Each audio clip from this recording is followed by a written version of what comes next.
ขวัญเจ้านี่มาสวมสุดอบตสุดที่เจ้าคอยรอปรารถนาศรัทธาไว้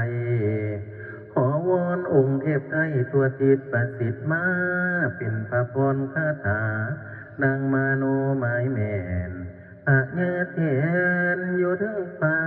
ให้ลีลาเสด็จดวนอีสวนเลิศลำนำพรไอแม่นสุวรรณป้าอย่าได้คิดกันสารพันทวนทุกสิ่งซุ้มพี่น้องใส่ยิ่งล้วนจริงใจทุกส่วนหน้ามาโฮมเจ้าแม่นสู้ขวัญถ้าขวัญมาถึงแล้วให้เกี้ยวเข็นสุดสีเด้อเด้อวันหน้าผิวให้สดใสพงละไมละมุนเนื้อเป็นดังเหือสำเภาแก้วได้น้ำแนวเบิดทุกส่วนพลาบูนโน้นยิ่งล้วนเที่ยวส่วนบ่อนายหนี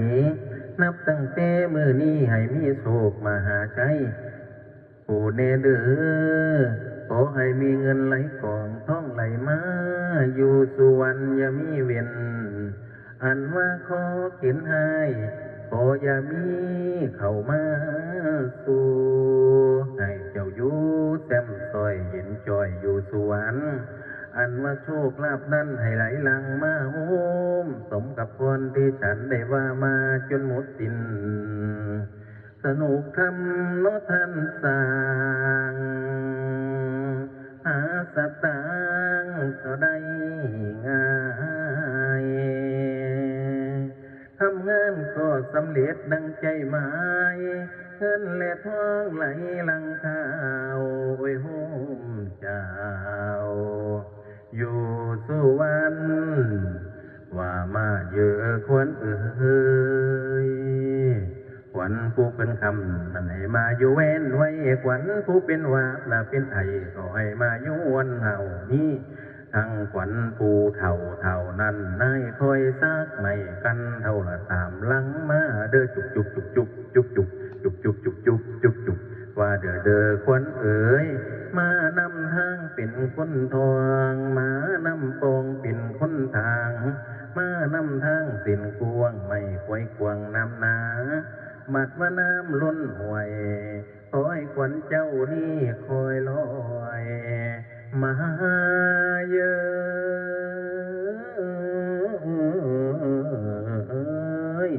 บาดว่าน้ำท่วมผู้ท่วมดอยขวัญเจ้านี่ขี่เหือไม่หิว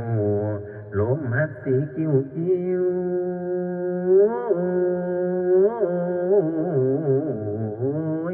ลมหัดสีกิ้วกิ้วขวัญเจ้าให้เต้ามาให้เต้ามา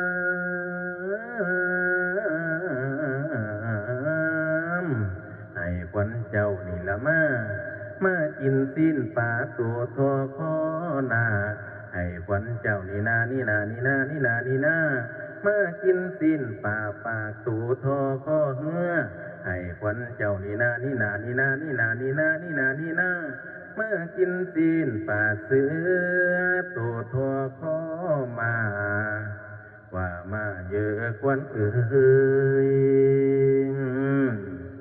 บาดว่าหอดเดือนหกฝนตกลงมาโรจีจนขวัญเจ้านี่จากสิไปอยู่สนสายข้าเฮื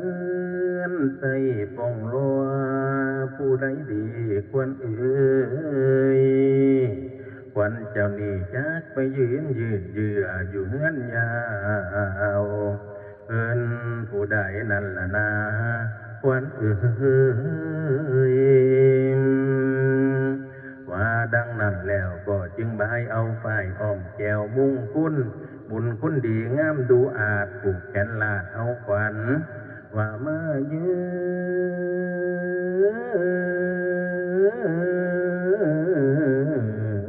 อยหันเมียนผูกเบื้องซ้ายขอให้ขวัญท่านอบตดีมาเยอะหันเมียนผูกเบื้องขวา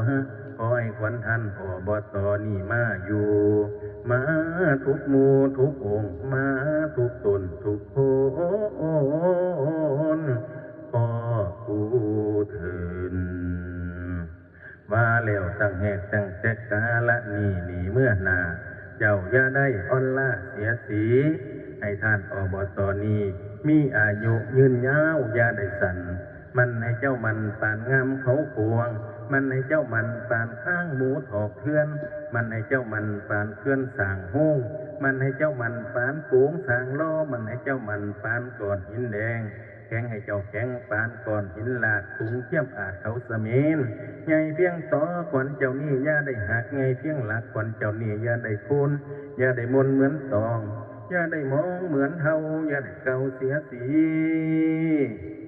ให้ท่านอบตนี้มีตั้งแต่อายุวันนั่งมีสุขขังพลังขอให้ตั้งเทียงมันดอมทานจวงใจ